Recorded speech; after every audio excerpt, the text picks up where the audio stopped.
और सूत्रों के हवाले से बड़ी खबर आ रही है, इंडिया गठबंधन सरकार बनाने की कोशिश अब नहीं करेगा। बुधवार को इंडिया गठबंधन की बैठक में इस मुद्दे पर चर्चा की गई है और खबर यही है कि इंडिया गठबंधन फिलहाल विपक्ष में बैठेगा और अगर भविष्य में ठोस समर्थन मिला गठबंधन सरकार बनाने का दावा पेश कर सकता है। लेकिन फिलहाल इंडिया गठबंधन की बैठक में यह तय हुआ है कि उसके नेता संसद के अंदर और बाहर मुद्दों की लड़ाई जारी रखेंगे। तो सूत्रों के हवाले से ये बड़ी खबर है, इंडिया गठबंधन को लेकर इस वक्त ये बहुत बड़ी खबर, इंडिया गठबंधन विपक्ष में बैठेगा। The India bloc will continue to fight against the fascist rule of the BJP led by Modi. We will take appropriate steps at the appropriate time to realize the people's desire not to be ruled by the BJP's government, and this is our decision.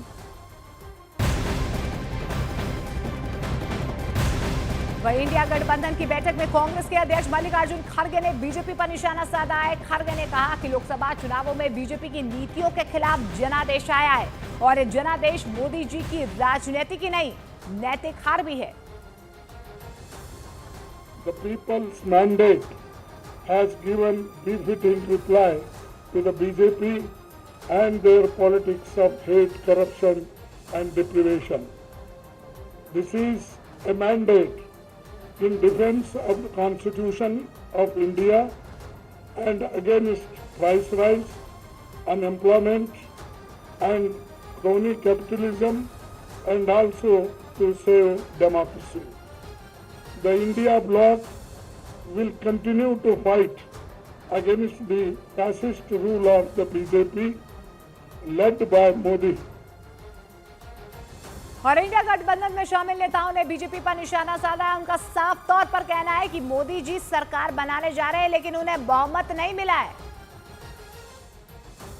हमारी जो एकजुट चुनाव से पहले रही वही आज कायम रही। हमने ये तय किया है कि हमको जो मैंडेट मिला है वो मैंडेट इस देश में जो फैसिज्म बढ़ रहा है, तानाशाही, संविधान के खिलाफ जो काम चल रहा है उसके खिलाफ मिला है, जो करने वाले लोग हैं।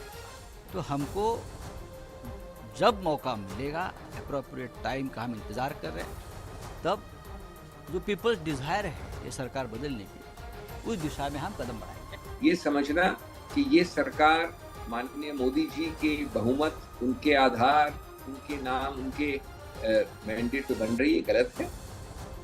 वो ये उन लोगों के साथ बन रही है जिनके साथ शादी भी पहले हो चुकी है, डिवोर्स भी पहले हो चुका है, काफी कटुता भी रह चुकी है, और वापस अगर अच्छी शादी होती है तो अच्छी बात है, देश का भला अगर हो तो। और बीजेपी नेता गिरिराज सिंह ने इंडिया गठबंधन पर निशाना साधा है तो तेजस्वी यादव ने भी नई सरकार के गठन पर सवाल खड़े कर दिए। पहले अपने तो जुट जाएं एक।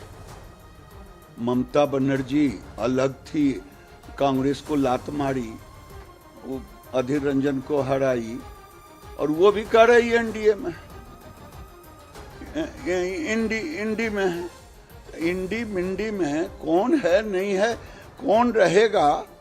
जब मोदी जी ले लेंगे 1 महीना में देखिएगा, फिर जिस राज्य का विधानसभा आएगा फिर आनंद से रहेगा। ये लोग निर्लज लोग हैं। नरेंद्र मोदी जी खत्म हो चुके हैं, उनका मैजिक खत्म हो चुका है, वो बहुमत से काफ़ी दूर हैं। अब उनको जो है बिना उनके 2 बड़े जो सहयोगी हैं, बिना उनके अब सरकार चल नहीं सकती है। तो काफ़ी दबाव जो है हमको लगता है अगर देने पर पावर है, संख्या भारी है, तो बिहार के लिए तो इतना करना ही चाहिए।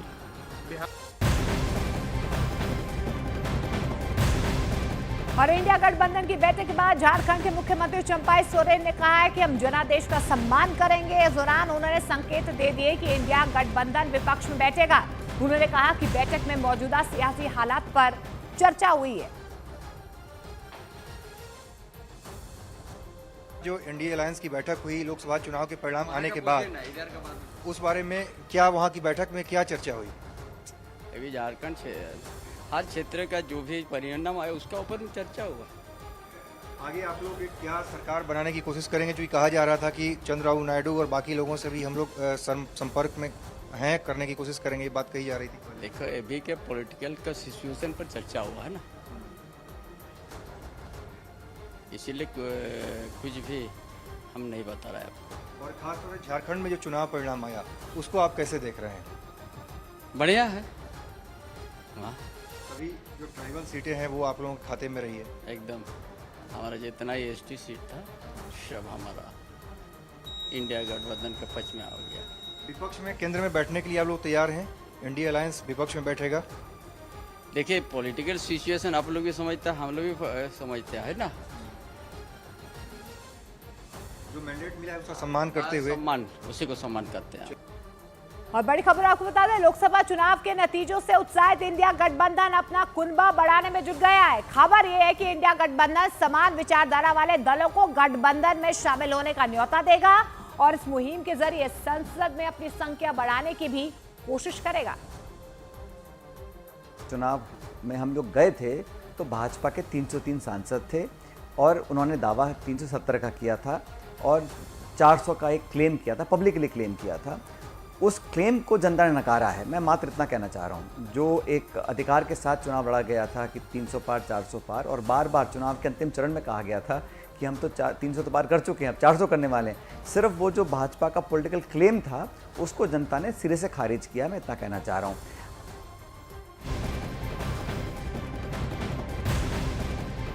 और इस मुद्दे पर समाजवादी पार्टी के नेता शिवपाल यादव के बेटे आदित्य यादव का भी बयान सामने आया है। आदित्य यादव ने कहा है कि हम जोड़ तोड़ की राजनीति नहीं करते, हम लोगों को अपने साथ जोड़कर चलने की बात करते हैं। यही भारतीय जनता पार्टी लगातार प्रयास कर रही थी, एक इस तरीके से एक भ्रम फैलाने का कि उत्तर प्रदेश में कहीं भी समाजवादी पार्टी इंडिया गठबंधन नहीं है। जनता ने उस चीज़ को दिखाया है। और जहाँ तक लोग इस बात की बात करेंगे कि कौन फर्स्ट है कौन सेकेंड है, लेकिन हमें ये भी सोचना होगा कि एक ऐसे व्यक्ति या देश के प्रधानमंत्री जिनको मात्र 1.5 लाख वोटों से जीत मिल रही हो, वहीं पे अन्य पार्टी के नेताओं को इंडिया गठबंधन के 2-2 लाख से जीत मिल रही हो, तो ये सवाल निश्चित तौर पे उठता है कि क्या जनता के मन में आज के समय पे क्या है। इस बार बीजेपी महाराष्ट्र में शिवसेना और एनसीपी में विद्रोह करने वाले शिंदे गुट और अजीत पवार गुट के साथ चुनावी मैदान में उतरी थी। हालांकि उन दोनों गुटों को उम्मीद के मुताबिक सीटें नहीं मिली। सबसे बुरी हालत तो अजीत पवार गुट की रही, जो पिछले साल शरद पवार की एनसीपी से टूटकर एनडीए के साथ आ गया था और अजीत पवार के खेमे को ही असली एनसीपी माना गया। इतना ही नहीं, एनसीपी का नाम और सालों तक उसकी पहचान रहे घड़ी के निशान को भी शरद पवार गुट की जगह अजीत पवार गुट को दे दिया गया था। जबकि एनसीपी के 2 हिस्सों में बंटने के बाद शरद पवार गुट को तुतारी बजाते हुए आदमी का चुनाव चिन्ह मिला। ऐसे में चुनाव के दौरान शरद पवार गुट के लिए चुनौतियां कई गुना बढ़ गई थी, क्योंकि वो नए नाम और नए निशान के साथ मैदान में उतरा था। ऐसे में शरद गुट के लिए सबसे बड़ी परेशानी तो लोगों को ये समझाने में हुई कि उसका चुनाव चिन्ह घड़ी नहीं बल्कि तुतारी है और वो उसी पर वोट डालें।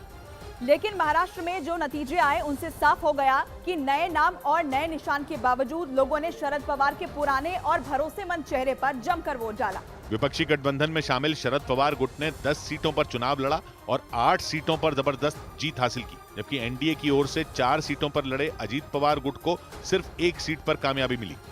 एनसीपी में बगावत करने वाले अजीत पवार गुट का प्रदर्शन बेहद खराब रहा, लेकिन अकेले उसके साथ ही ऐसा नहीं हुआ, बल्कि एनडीए में उसी के सहयोगी शिवसेना के शिंदे गुट के तमाम दावे भी धरे के धरे रह गए, क्योंकि उद्धव ठाकरे की अगुवाई वाली शिवसेना से टूटकर बना शिंदे गुट भले ही खुद को असली शिवसेना बता रहा हो, लेकिन लोकसभा के नतीजों ने उसके इस दावे की हवा निकाल दी।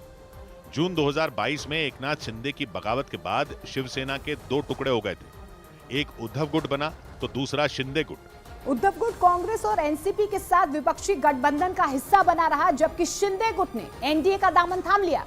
शिवसेना में टूट के बाद उसका नाम और चुनाव चिन्ह तीर कमान शिंदे गुट को मिला था, जबकि उद्धव ठाकरे गुट को नया नाम शिवसेना उद्धव बालासाहेब ठाकरे दिया गया और तीर कमान छीनने के बाद उद्धव गुट मशाल के निशान पर चुनावी मैदान में उतरा। लेकिन नए नाम और नए निशान के बाद भी उद्धव गुट ने 9 सीटों पर जीत दर्ज की, जबकि शिंदे गुट को 7 सीटें मिली। यानी एनडीए में शामिल बीजेपी के दोनों साथी शिवसेना शिंदे गुट और एनसीपी अजीत पवार गुट मिलकर 8 सीटें ही जीत पाए। जबकि 2019 के लोकसभा चुनाव में अकेले ही शिवसेना ने 18 सीटों पर कब्जा जमाया था। महाराष्ट्र में बीजेपी के सहयोगियों को नुकसान तो हुआ ही, साथ ही उसकी अपनी सीटें भी घट गईं। माना जा रहा है कि इसी वजह से देवेंद्र फडणवीस ने इस्तीफे की पेशकश कर दी। और बड़ी खबर आपको बता दें, मुंबई में आज एनसीपी अजीत पवार गुट की बैठक होगी। ये बैठक सुबह 10 बजे अजीत पवार के बंगले पर होगी। इस बैठक में अजीत पवार गुट के कई नेता शामिल होंगे, जिसमें लोकसभा चुनाव के नतीजों के साथ साथ आगे की रणनीति पर चर्चा की जाएगी। लोकसभा चुनाव के रिजल्ट आने के बाद ये अजीत पवार गुट की पहली बैठक है।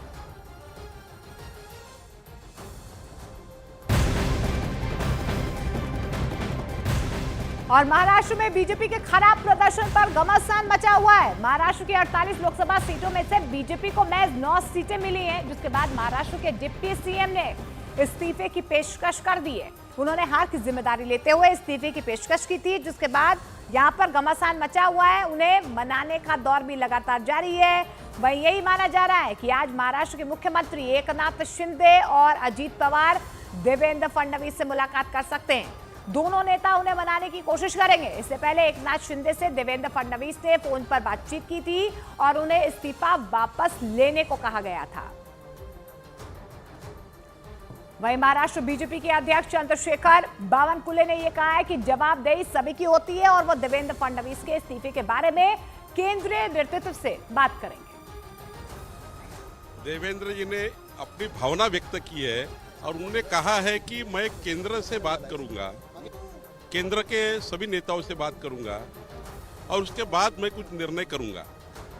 ऐसा उन्होंने कहा ही नहीं कि मेरा रेसिग्नेशन लेना चाहिए, मैं रेसिग्नेशन दे रहा हूं, ऐसा कुछ कहा ही नहीं। बात का बतंगड़ बन गया है।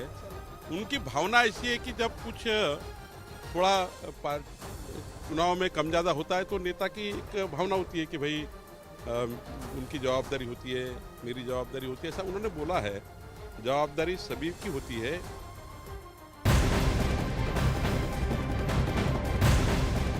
और महाराष्ट्र में खराब प्रदर्शन होने पर शिंदे गुट के नेता संजय सिरसाट ने बीजेपी पर बड़ा आरोप लगाया। उन्होंने कहा है कि महाराष्ट्र में खराब जो स्थिति हुई है, यहाँ पर नतीजे आए हैं, बीजेपी के नेताओं का ये ओवर कॉन्फिडेंस है। उन्होंने कहा कि उम्मीदवारों को अंतिम समय में उतारा गया, जिसका नुकसान उन्हें झेलना पड़ा है। सर, जो आप लोग उम्मीद कर रहे थे कि 40 सीट आ जाएंगी, 45 सीट आ जाएंगी, लेकिन उतनी आई नहीं, 30 भी नहीं क्रॉस कर पाए आप लोग। देखिए, ये इलेक्शंस में बहुत सारे फैक्टर बीच में आए हैं, जैसे कि मराठा आरक्षण का है, प्याज का जो सवाल है, ओबीसी का जो सवाल था, आरक्षण का, ये सब मुद्दे एक साथ सत्ताधारी पक्ष के आंग पे आ गए। मतलब उनके वो जो मुद्दे उठाए गए और सबसे बेसिक जो सेंट्रल का जो मुद्दा था, घटना बदलने वाले, बाबा साहब की घटना बदलने वाले, मुस्लिमों को ये कुछ उनके खिलाफ जाने वाले, ये सब मुद्दे लेके उन्हें एक नैरेटिव सेट करने की कोशिश विरोधी पक्ष ने की। उसका निश्चित भुगतान हमको करना पड़ा। यानी कि संविधान बदलने का जो आप मुद्दा तो नहीं था, जो बोला गया था उस पर डिस्टर्बेंस हुआ।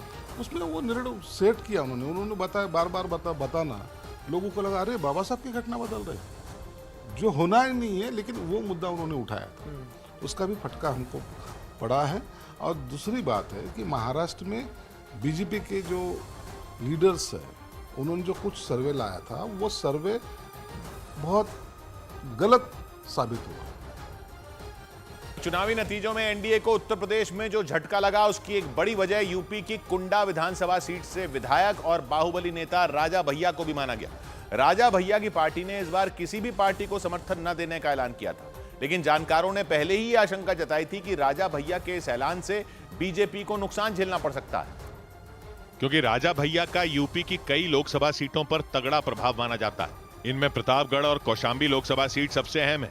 इसके अलावा मिर्जापुर लोकसभा सीट पर उनका दखल माना जाता है। और इनमें प्रतापगढ़ और कौशाम्बी दोनों लोकसभा सीटों पर बीजेपी को हार का मुंह देखना पड़ा, जिसके बाद यह आशंका जताई गई कि यहां पर राजा भैया का बीजेपी को समर्थन न करना ही उसकी हार की वजह बना, क्योंकि इन सीटों पर वोटिंग से पहले ही राजा भैया ने किसी भी पार्टी का समर्थन न करने की घोषणा कर दी थी। अपनी कसौटी पर प्रत्याशी को कसकर जहां चाहे वहां मतदान करें। कहने को तो इस बार राजा भैया किसी के साथ नहीं थे, लेकिन वो हमेशा से बीजेपी के समर्थक माने जाते थे और इस बार उन्होंने बीजेपी का साथ न देने का ऐलान कर उसकी चिंता बढ़ा दी थी, जो नतीजों में उसकी हार के तौर पर सामने आ गई।